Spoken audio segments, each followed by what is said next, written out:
Hello friends, it's Jim Nance from historic Lambeau Field to say a few words about the historic man that you're honoring tonight. I hear you're actually roasting him.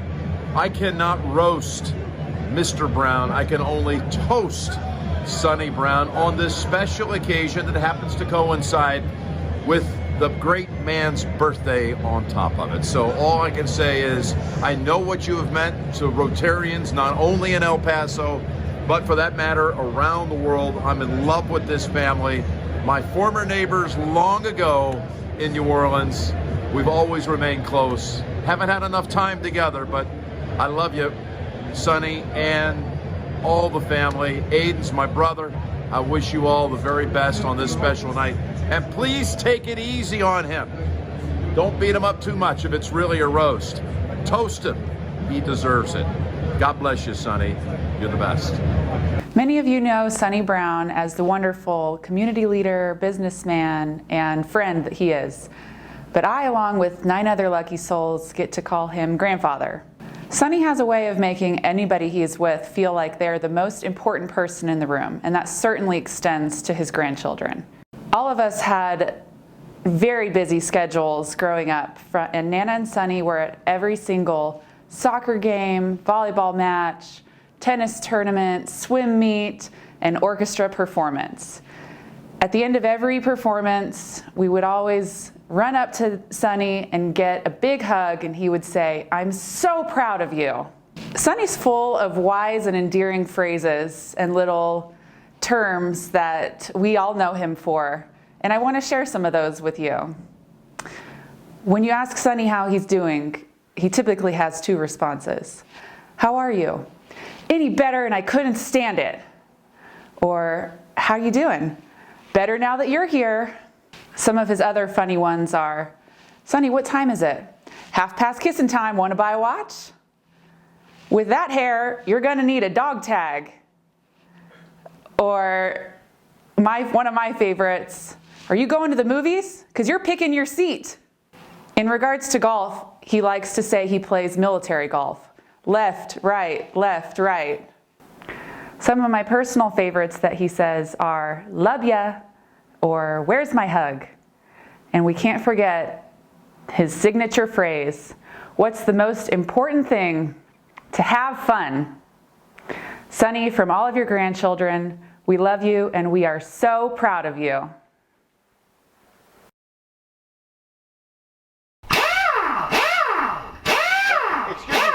Sir, excuse me for a second, but do you have a minute? Not really. My concentric concentrators are out of alignment here, and I need to bring them into phase. This is pretty delicate stuff. Could you hand me that hammer? Sir, it's just going to take a minute. We're just looking for some comments on Sonny Brown. Who the hell is that? Sonny Brown, the Rotarian. Oh, maybe I know. Ugly little spud, weighs about $1.20. No, the big, tall, good-looking, handsome guy who has a big mustache. Oh, wait a minute. You're probably talking about the guy that they call the Queso Grande in Rotary, huh? Some people call him Mr. Rotary. Guy's been in Rotary since World War I. Held just about every office that club has. Club, district, international, even the foundation. Guy kind of single-handedly helped create RILA, rated his kids' inheritance for an endowment, and then created the Rotary Leadership Institute. Is that the guy you're talking about? Yeah, that's the guy. I don't know him. Let me get back to work here, man. Andy, Ellie, help me up here, will you? Hello, amigo, Sonny Brown. Congratulations on this wonderful honor. My wife Marilyn and I met Sonny and Ann in the home of Sarah and her artist husband Tom Lee in 1984. We immediately became good buddies, and that has developed into a lifelong friendship. We have enjoyed several cruises together: Sweden, Denmark, Estonia, Finland, Russia, later Alaska, and the Cayman Islands. We lived close to one another, about a block apart in El Paso's Upper Valley. We often have meals together at various restaurants and at each other's homes. Through the years, we've observed Sonny's devotion to his Rotary Club, to Rotary International, to his family, his community, his country, and his church. He sets an outstanding example for all. We salute you, Sonny, and pray you will have many more years of good health and happiness.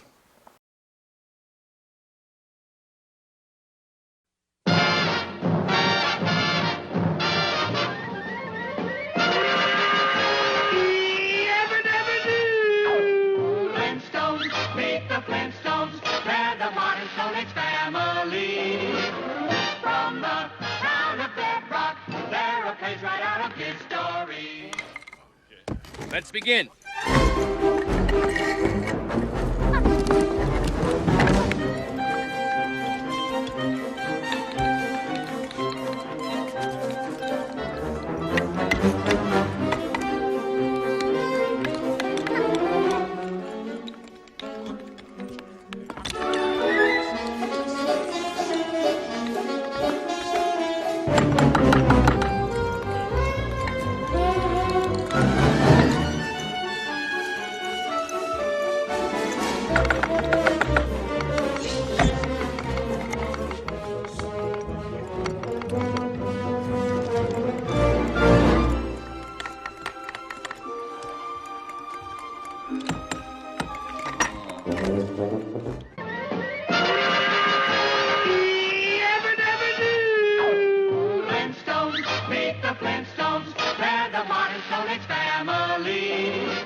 Sonny, what's wrong, Sonny? You're not going to believe this. What did you do? I lost the Rotary bell. You lost our club's bell? Yes, Oh, are we in some trouble? I know. What are we going to tell the governor? Well, maybe we could buy a new one. That's a bad idea. I don't know what to do. Yeah, well, you better think of something fast. That Rotary bell has been part of the Rotary Club of El Paso since 1914. Here I am in Mexico. I lose the bell. And there I'm going to get in trouble with the governor, with the club members. I don't know what to do. I bet you many years from now, in year 2021, people are going to be roasting me. Of all the things I could have lost, I end up losing the Rotary Club of El Paso bell.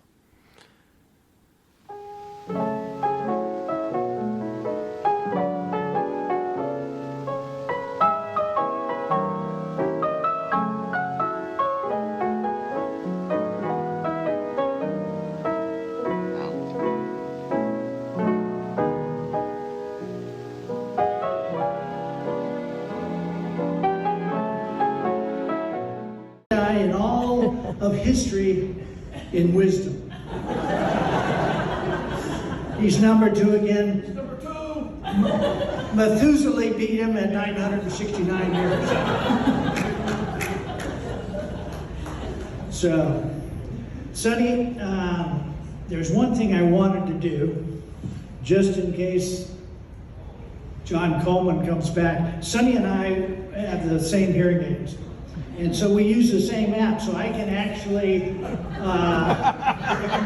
can actually lower each other's hearing aids, which at times is rather fun. I'm going to see if I can lower yours. Hold on a second. Not for me, it's for the next guy. He doesn't want to hear what he has to say. So, how am I doing? It's not working?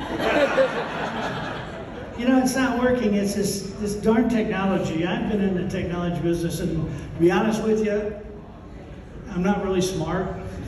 I didn't get good grades in school. I should have just dropped out of the technology business and found a simple job, something like commercial real estate.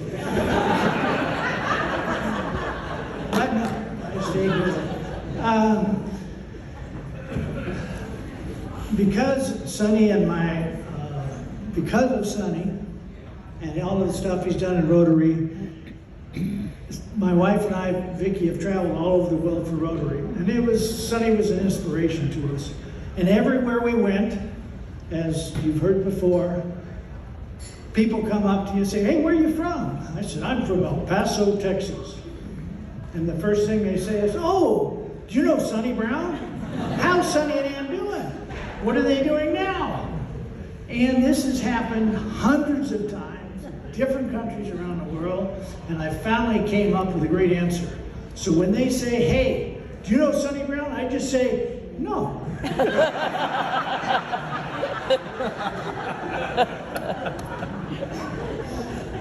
You know, it's one of those things about how can I measure up to Sonny Brown? I've worked, I've tried, and how do I measure up to Sonny Brown? Well, I found a way. Hey, sound man. Next slide. One more slide. It's called ingenuity.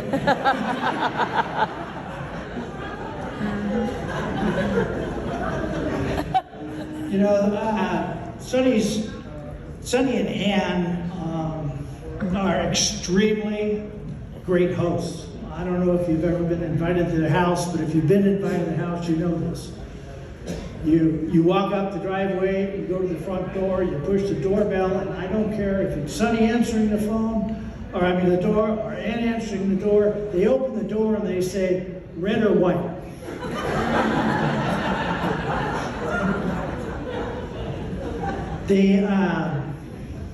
Sonny's family, that Sonny started as a commercial real estate business that has really been very, very successful. In spite of the fact that for many, many years, if you call their office and dial 101 to get to Sonny's, all you get is voicemail. And the voicemail would say, hi, this is Sonny. I'm currently out of town for Rotary, and I will return. I just don't know.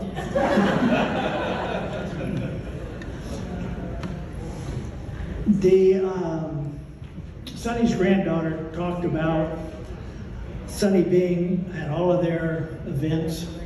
And if you ask Sonny about his family, he does. He talks about volleyball, he talks about swimming, he talks about tennis, he talks about, he knows when they graduated, he knows when they got married, he knows when all the things that he took them on vacation, and he knows all of that, and he is very, very proud of his family.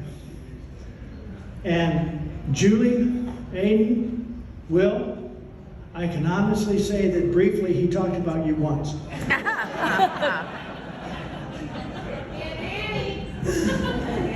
And Annie. Sonny, I know this is going to hurt, but this Guinness is going to remind you of our trip to Ireland.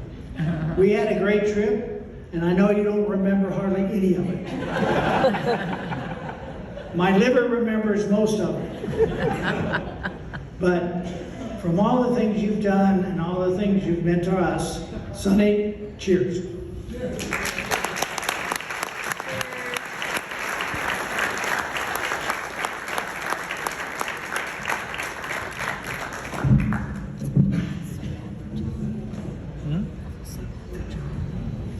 Thank you, Mike. Looking at those pictures, it reminds me of a time just after my first meeting as president of the Rotary Club. My stomach was all in knots, and I was nervous because I wanted to make sure everything went well.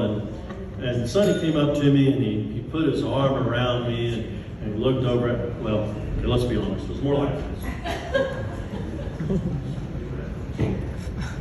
What is it getting?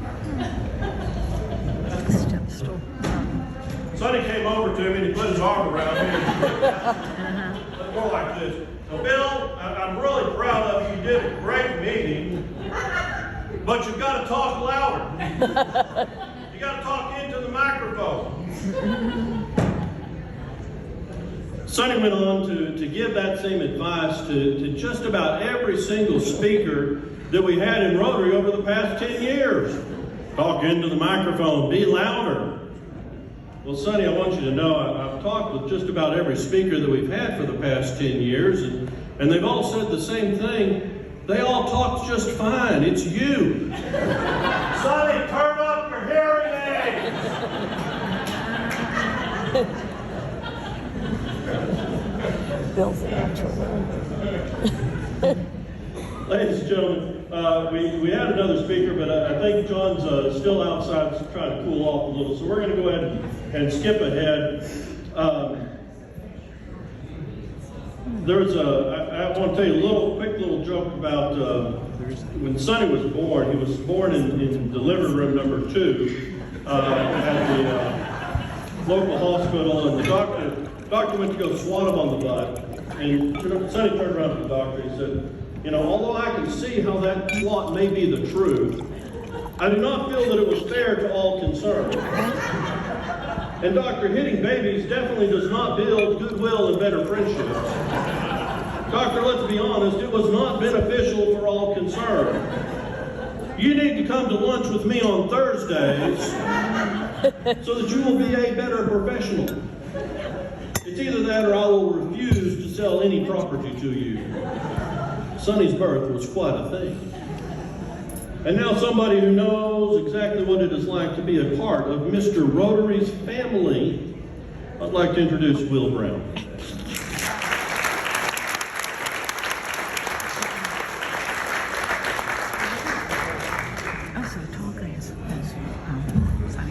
son.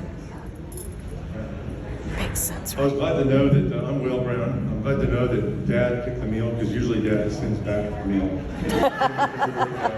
Did he send it back tonight, Mom? Too cold. There's always something wrong with Dad's meal, but not tonight. Hey, Dad, look around. All these people, friends, family, colleagues, they're all here because of Mom. They love Mom.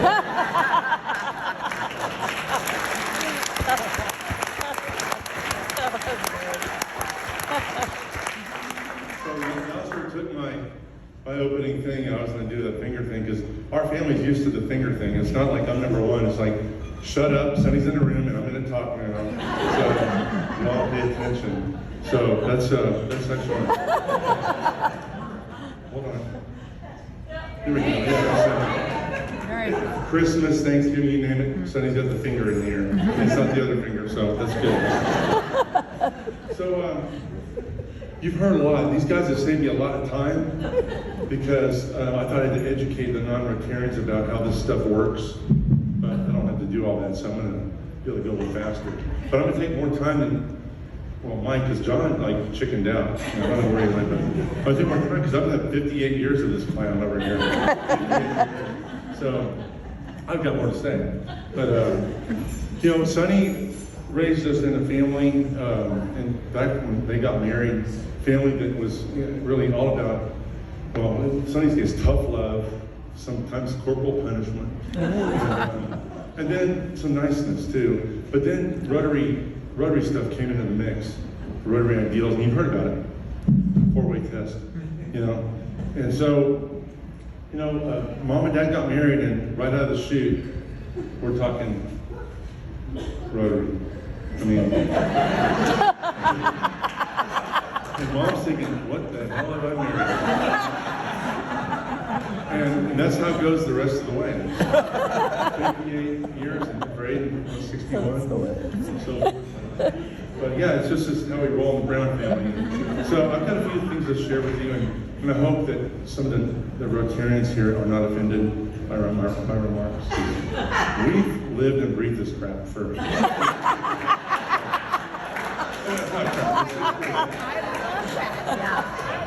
You know, Sonny, he embraced all these concepts and ideals of Rotary, the four-way test, you know, and all these things, and it was woven into the very fabric of our lives. In fact, you could say it was woven into the fabric of Yasser, Come on, Yasser. our clothes. Every year. Hold on. No. Yeah. Yeah, there's no escaping this in the Brown family. Every year, we're dressed up like, not all clowns, but this is only 4 years of stuff. I mean, we've got 18 years. And that's just how we live in the Sonny Brown family. So I'm very grateful that these guys have already introduced the four-way test. So you hear every year, every week, Rotarians gather in a Rotary Club around the world, wherever they are, and they see this. And I wonder, why do they keep showing this every week? I'm like, maybe these old guys can't remember 4 basic rules. In our family, we know all the rules. And Sonny embraced these things in our family just from day one, since I was a baby. So you might be thinking, what does a brick have to do with the four-way test? I'm going to tell you. So when I was like 5 or 6 years old, my brother Abe and his friend Jim Nancy you met earlier, they were our neighbors, and they wouldn't let me play with them. They were in the backyard, they're playing. They wouldn't let me join in. I was mad. So I thought it was the right time to introduce a brick to Aiden's face. And you might be wondering, why didn't I hit Jim Nance with a brick? Why would you mess up that handsome guy? In Aiden's case, it probably did some improvements. But anyway, Dad proceeded, Sonny, took his favorite weapon of choice, a paddle or a belt.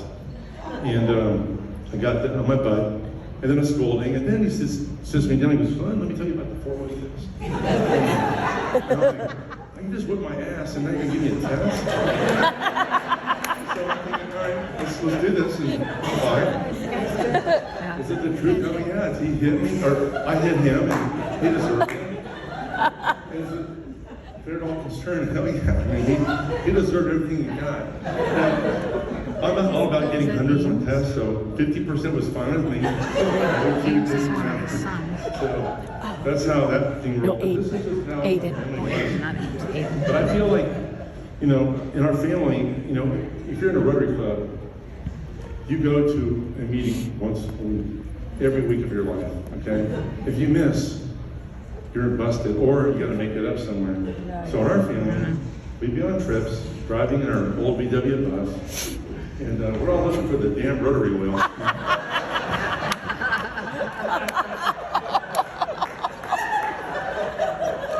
Just ignore those other logos, they're worthless organizations. That's so true. Because Dad wants to make up a club meeting somewhere. We got to the point where we, hey, let's distract him, let's go to the Dairy Queen. Mom was like, for heaven's sake, another Rotary meeting. So that's just, again, how our family operated. So years later, I'm still kind of a bum, the brick thing, and I'm junior in high school, and I'm still, I guess, a jerk. And so Dad brings me in one day, he goes, Will, I want to tell you about Ryla. What the hell is Ryla? He goes, we want you to go to this camp. I'm like, I've got better plans. I'm going to be a senior, and he goes, well, you're going to go. And I'm like, no, I'm not. So we fought, and I'm like, I don't want to go to your damn camp, And no one had heard of this thing, ever. So we fought, and a couple days later, I got a 7-page letter from Dad. And it's the oh shit letter. You don't want to get this kind of letter. I still have it. I'm not going to read it tonight, but pretty much I was a bum, and I was drinking too much beer. Of course, no juniors in high school did this kind of stuff. Just me. Anyway, I go to the camp. I'm on a bus 2 days later at Camp Ryla. And it turned out to be an awesome camp. And, I thought, am I going to a correction facility? Am I that bad? But I go there, and it turns out to be great. And 40 years, you've heard about this tonight, Ryla is like an international thing, And today, I wouldn't even be a candidate for this camp. I mean, there's grades, there's character references, and I wouldn't even qualify. But I think Sonny had to pay someone off. He needed a guinea pig. But I go to Camp Ryla, and then later on, 4 of his grandchildren go to Camp Ryla. And it's a cool camp, and I think Sonny bullied or cajoled many of you in this room to like carry the mantle of Ryla. It's a cool camp. So, but they're not done with me. You know, I'm like, I'm going to college. And so, guess where I'm going?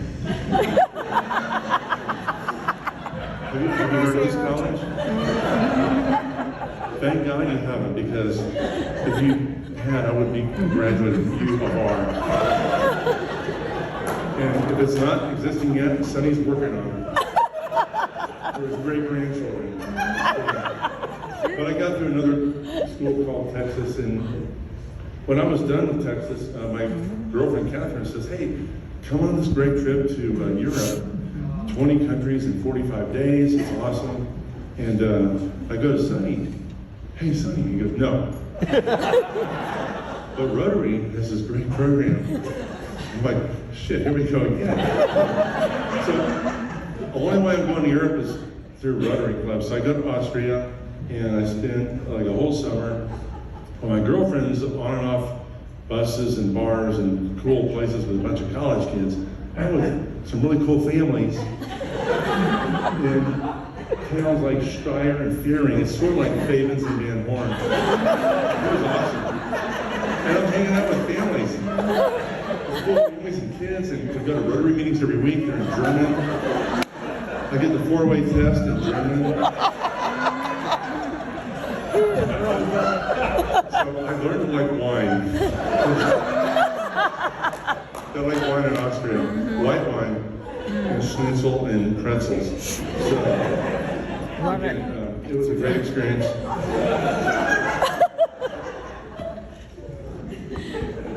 So when I kind of take you into Sonny's leadership years, you kind of heard from these guys that Sonny did all these great things, and he did. He became a club president of this club in 78, 79, and immediately he takes Mom to Tokyo. And Mom's thinking, this is awesome. We're doing all these amazing trips to Tokyo, and where are we going next? Well, Sonny had a plan, because a few years later he became district governor, where they got to explore even more awesome places around the region. Some of the coolest places you've ever been to. Mexico.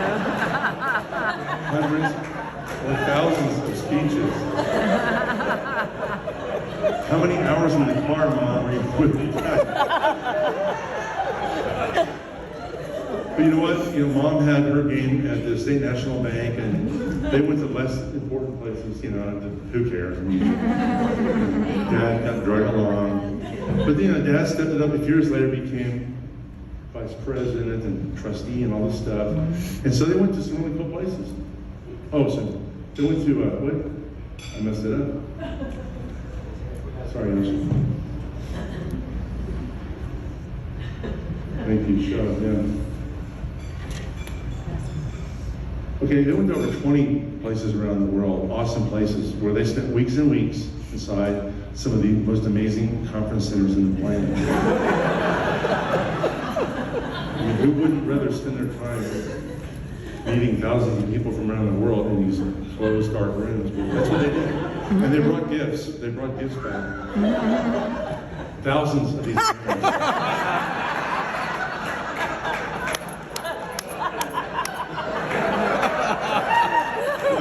That's all you got. I mean, they brought the grandchildren stuff, but we didn't get nothing.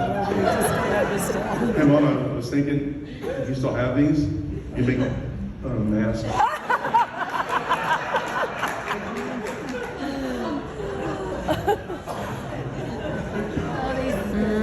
Anyway, that's just living in the life of Sonny Brown world. So you've heard about a guy named Paul Harris, and I'm sure some of you have seen me walking around with my Paul Harris medals.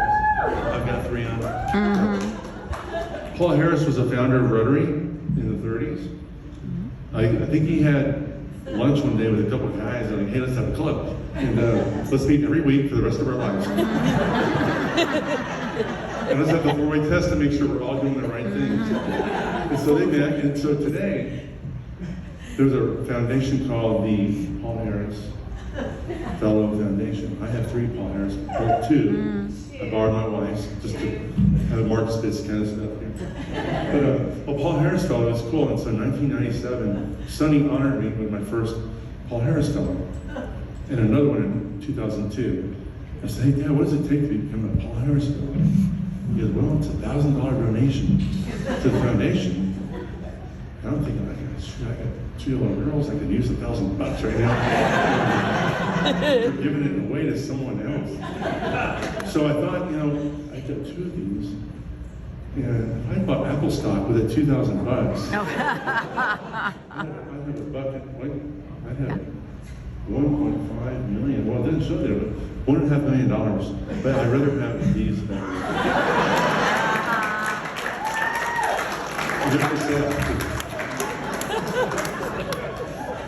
it's really what Apple stock did.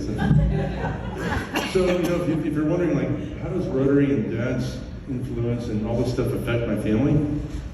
I didn't know how deep the winds were, but until someone said, hey, what's up with your kids? And these are my kids. No, sir. Uh-oh. Okay, these are my kids. And 2 of them are here tonight. And I'd like to introduce you to Ryla and Paul.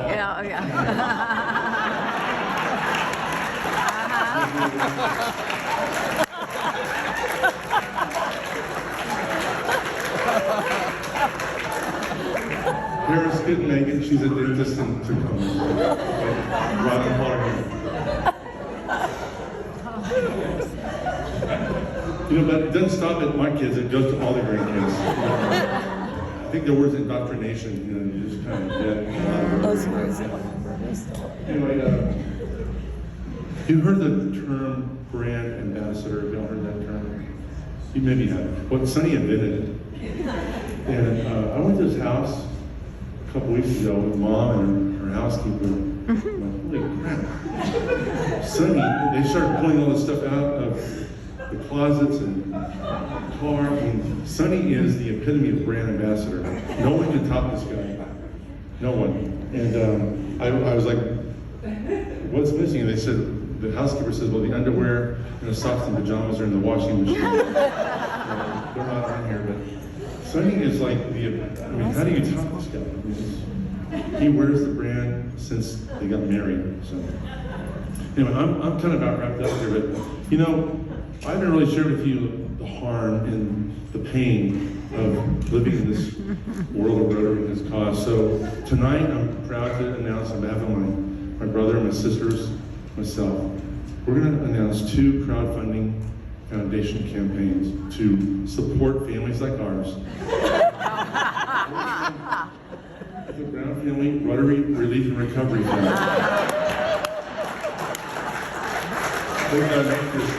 I know there's other families suffering. And then on behalf of the Rotary spouses, and I know there's a few in here that are district governor's spouses. Ann Brown, save Rotary spouses.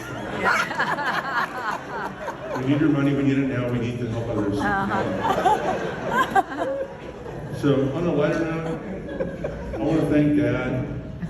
I'm serious with Dad. I wouldn't trade any of these experiences for anything in the world. Rotary and all the things that you've done for me have been awesome. If everyone in the world took their cause, whatever the cause is, whatever organization, to the extreme that he does, the world would be a better place, and organizations would be better because he wears it, he lives it, he breathes it. It's amazing, and I don't know how anyone can match that. I can't. But Dad, thanks for everything, and Mom, thanks for 60 plus years of you putting up with that.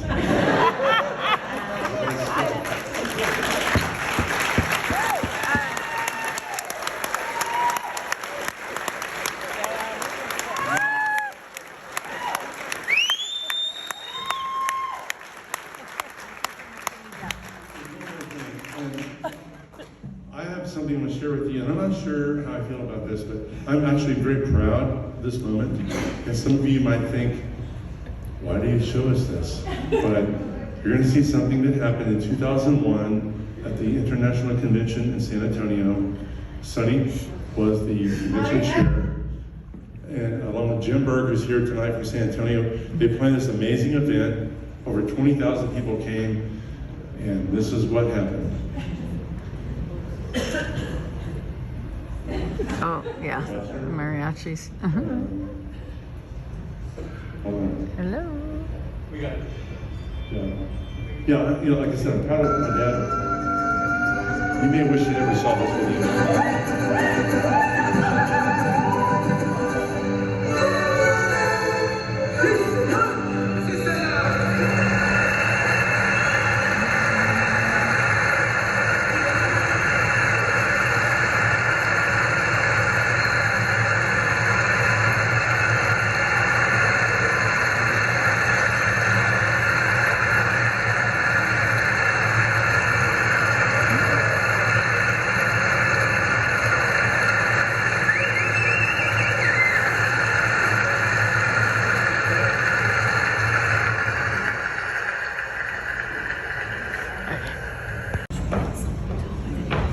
I shook hands with him, instead of hitting him.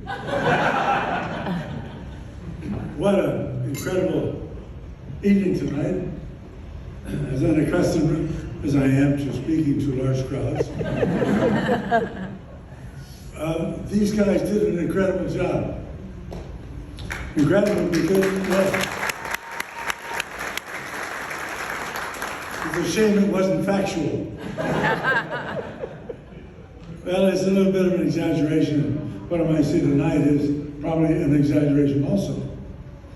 But I might say to you, as I've been introduced 3 or 4 times tonight, as Irving J. Sonny Brown, when I moved up from Mexico in 1942, and I went to Crockett Grade School, the roll was called in the 3rd grade, and they called Irving Brown. I didn't know who that was. I've been Sonny. So the teacher called Irving Brown again, and I didn't answer. So she said, "There's a boy in here named Brown." I raised my hand. I said, she said, "You were Irving." That's the first time I ever knew my name. So that night I went back to my folks, and I said, "Hey, that's not very nice to learn it that way." And Dad said, "Well, you got a usual or a regular last name. So Irving just is a distinguished name from that. Besides, you're named after both grandfathers." Anyhow, that was my start back in El Paso, 1942. And it was a great city even then. City of 95,000 people. And gosh, can you imagine what it is today? County is over 825,000. But the thing that always amazed me coming back to El Paso is that in my land of being in Mexico, to come to El Paso was El Paso. It was just incredible for me to have that opportunity. So coming back, to talking about this place, it's the most welcoming place in the world, except tonight. You can't believe how many nights I haven't slept just wondering what in the world was going to happen. Well, it happened. And I still don't know what to say. Except thank you, guys. My mother taught me long ago, she said, if somebody teases you, that means that they love you. Well, you guys love me a lot. Especially those who are so close. I'm sorry, John Coleman was not able to be with me because he's the one I feared the most. And I never had in my mind that my son Will would have so many weapons. Mike had his weapons too, but the interesting part is this little guy, He's a little guy. Stature is not size is not a true meaning of stature. This guy, Bill Hicks, is something else. I tell you what, I love him dearly. I tell you, when I first met him, the judge was very judge-like. Big voice, very serious, and well, I'm proud to be Rotary. He said, yeah, this is a great organization. And sure enough, this guy loosened up. He became quite involved, and the thing that's amazing, he finally learned to smile, but only once in a while. You know, he didn't seem to be a real sweet guy, but thanks to the company he and Debbie started, this Cinemaholic, that's pretty sweet stuff. So that's neat, Bill. Glad that something sweet would happen to you. What happened in his year as president of Rotary is remarkable. He was given the opportunity to adopt a young man named William, and he is the light of his life. And now this guy smiles all the time.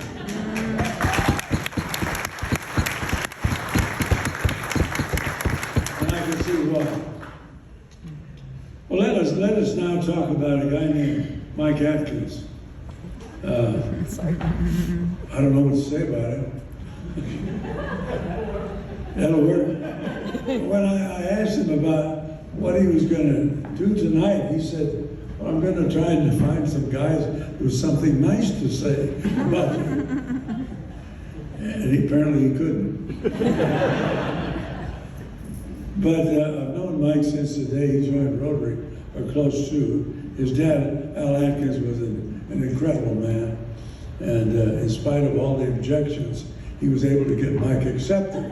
You know, he had a lot of influence, Mike. But anyway, Al put this guy up, and I said, there's a target for Ryla, a young man with lots of energy, etc.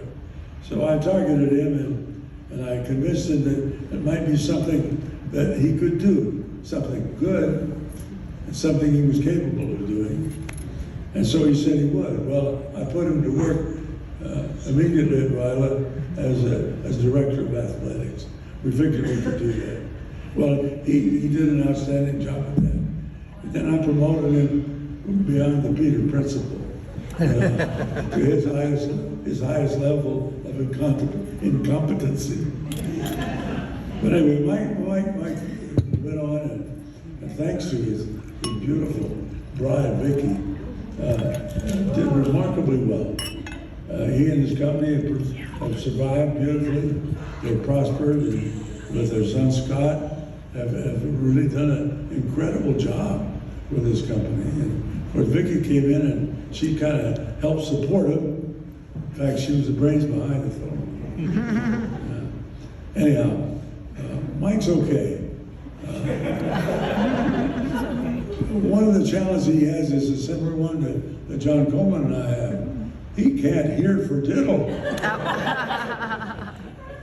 Now, he said he was going to be able to get some new hearing aids, but he went to the Sharper Image. And they sent him some that hardly worked. So I told him we better go to a beautiful place, and I think he's here tonight. There's a bell tone, Steve Carpenter. He provided us a service like you can't believe. So I can hear you all tonight a little. And I heard a lot of stuff I shouldn't have heard. But now, Mike, you're okay. Mike went on to be the chairman of the Rotary International Ryla Committee, which is a worldwide committee, and he was chairman. He was both in Denmark and also in Montreal, Canada. Did a remarkable job, and his heart goes into Rotary every single day. And I wish his activity did, but his heart